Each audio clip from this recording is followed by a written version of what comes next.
عرش پر کبھی فرش پر کبھی ان کے در کبھی در بدر غم عاشقی تیرا شکریہ میں کہاں کہاں سے گزر گیا.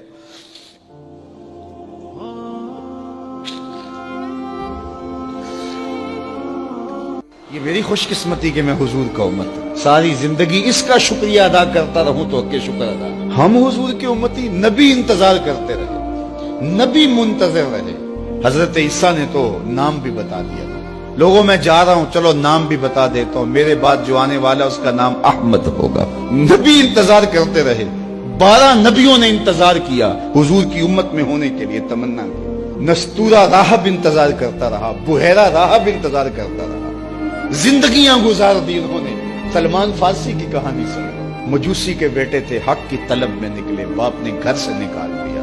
ایک پادری کے پاس جا کے رکے, زندگی بھر اس کی نوکری کی. جب اس کا آخری وقت آیا اس نے کہا میری تدفین کے بعد غموریا چلے جانا, وہاں کا پادری خدا رسیدہ ہے, تجھے اس سے کچھ مل جائے گا. کہتے میں وہاں سے غموریا آ گیا, پھر اس پادری کی ساری زندگی خدمت کی. جب وہ مرنے لگا تو اس نے کہا کوئی ایسا شخص نہیں ہے جس کے پاس اب میں تجھے بھیجوں, لیکن نبی آخر الزماں کے ظہور کے لمحے آ گئے. تو یہاں سے یثرب چلا جا, وہ اس نبی کی ہجرت گاہ ہوگی, تیری زندگی سنور جائے گی. تو نے بڑی محنت کی ہے, بڑی نوکری کی ہے میری. کہتے میں نے اس کو کہا کہیں ایسا نہ ہو میں دھوکہ کھا جو مجھے کوئی نشانی ہو. اس نے کہا 3 نشانی, ایک صدقہ نہیں لے گا, دوسرا ہدیہ رد نہیں کرے گا, تیسرا 2 کندھوں کے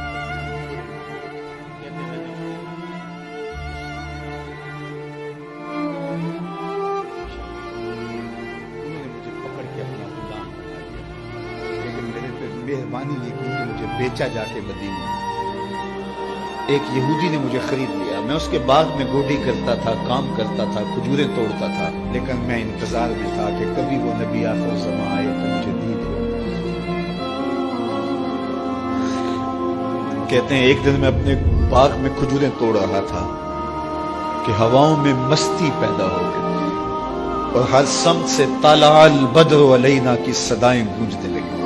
میں سمجھ گیا کہ وہ لمحے آ گئے. میں نے چھلانگ لگا دی اور دوڑ پڑا. میرے آقا نے سمجھا شاید غلام بھاگ گیا, اس نے دوڑ کے مجھے پکڑ لیا. میں نے اس کو کہا کہ میں نوکر تیرا ہی ہوں, لیکن دل نوکر کسی اور کا ہے. میں بھاگوں گا نہیں, مجھے جانے دے. میں کچھ کھجوریں لے گیا تھا صدقے کی نیت سے, جا کے حضور کو پیش کی. آقا کریم نے فرمایا ہم نبی صدقہ نہیں لیتے. کہتے ہیں نشانی ایک پوری ہوگی. کہتے ہیں کہ میں کچھ دنوں کے بعد اور کھجوریں لے گیا اور میری نیت ہدیہ کی تھی, میں نے پیش کی, حضور نے قبول فرمایا. لیکن میں بھی کہتا تھا تیسری نشانی بھی پوری ہو لے تو پھر مانوں. اور وہ کیا تھی؟ 2 کندھوں کے درمیان مہر نبوت. کہتے ایک دن حضور میرے باغ میں آئے اور آقا کریم نے اپنے مبارک کندھے پہ چادر رکھی ہوئی تھی اور چادر کی اوٹ میں مہر نبوت چھپی ہوئی تھی, اور میں پیچھے ہو کے دیکھتا تھا.